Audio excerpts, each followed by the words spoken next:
नवरात्रि की आहट सुनाई देने लगी है और मां दुर्गा के स्वागत की तैयारियों ने रफ्तार पकड़ ली है। गंज बासौदा में मां दुर्गा की प्रतिमाओं का निर्माण कार्य दिन रात जारी है। जैसे जैसे पितृपक्ष अपने अंतिम चरण में पहुंचा, वैसे वैसे नवरात्रि की धूम पहले से ही महसूस होने लगी है। गंज बासौदा के प्रजापति मोहल्ले में जब हमारी टीम रात के समय पहुंची तो वहां कारीगर पूरी तन्मयता के साथ मां दुर्गा की प्रतिमाओं का निर्माण करते नजर आए। यह कोई नया दृश्य नहीं बल्कि प्रजापति परिवार की वर्षों पुरानी परंपरा है, जो हर साल दुर्गा और गणपति प्रतिमाओं के निर्माण में जुटता है। प्रजापति परिवार 2-3 महीने पहले ही इस कार्य की शुरुआत कर देता है। शहर की दुर्गा उत्सव समितियां और स्थानीय पंडाल इन्हीं से प्रतिमाओं का ऑर्डर देती है। बड़े बड़े पंडालों में जो भव्य और अलौकिक स्वरूप दिखाई देते हैं, उनका जन्म यही इसी मोहल्ले में होता है। यहाँ मां दुर्गा के विभिन्न स्वरूपों को इतना सुंदर और जीवंत आकार दिया जाता है कि जब ये झांकी में सजती हैं तो आम जनता की आस्था और उत्साह चरम पर पहुंच जाता है। नवरात्रि सिर्फ एक पर्व नहीं बल्कि हमारी संस्कृति, आस्था और मेहनत की झलक है। गंज बासौदा में दिन रात चल रहा यह मूर्ति निर्माण कार्य यही संदेश देता है कि जब श्रद्धा और शिल्प साथ हो तो हर रूप में मां दुर्गा स्वयं प्रकट हो जाती है।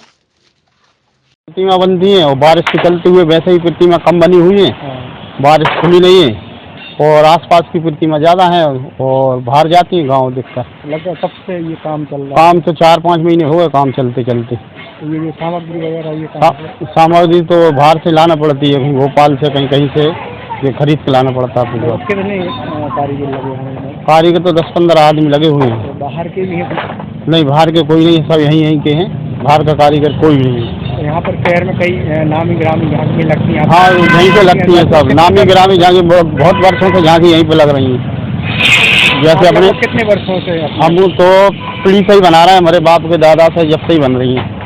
तो सबसे जो बड़ी झांकी है सब यहीं से जाती हैं? हाँ, सब यहीं से जाती हैं। बासुला में जो बड़ी बड़ी झांकी लग रही है वो भी यहीं से जाती है। मोहनलाल प्रजापति। हम इस समय सरोन चौराहे पर खड़े हैं। यहाँ पर दुर्गा प्रतिमाओं का निर्माण हो रहा है और पितृपक्ष का पखवाड़ा चल रहा है। पितृपक्ष के समापन के बाद ही यहाँ पर दुर्गा जी की जो स्थापना होती हैं, झांकियाँ लगती हैं, उनके लिए यहाँ पर जो प्रतिमाएं बनाई जा रही हैं, यहाँ पर इनको ऑर्डर दिए जाते हैं। जो बड़ी बड़ी झांकियाँ हैं, ग्रामीण क्षेत्र से भी लोग यहाँ पर लेने के आते हैं। बड़ी संख्या में यहाँ पर माता जी की मूर्तियाँ तैयार की जा रही हैं और गणेश विसर्जन के साथ ही यहाँ पर इसका काम तेज़ी से प्रारंभ हो गया है, क्योंकि लोगों के जो ऑर्डर हैं उनको समय पर देना है और अधिक से अधिक यहाँ पर प्रयास किया जा रहा है कि ये दुर्गा प्रतिमा जल्द से जल्द तैयार हो जाए और स्थापना के पहले सभी लोगों को ये समय पर पहुंचा दें। वहाँ पर निरंतर ये कई वर्षों से दुर्गा प्रतिमाओं का जो है यहाँ पर निर्माण कर रहे हैं और एक से एक माँ को आकृति और आकार देते हैं। देखने में अपने आप में एक अद्भुत और एक अलग ही माँ की छवि ये लोग बना देते हैं। वर्षों से ये परिवार यहाँ पर माता की मूर्तियों का, गणेश जी की मूर्तियों का निर्माण करता है झांकियों के टाइम पे। खबर मध्य प्रदेश के लिए गंज बासौदा से विजय रघुवंशी की रिपोर्ट।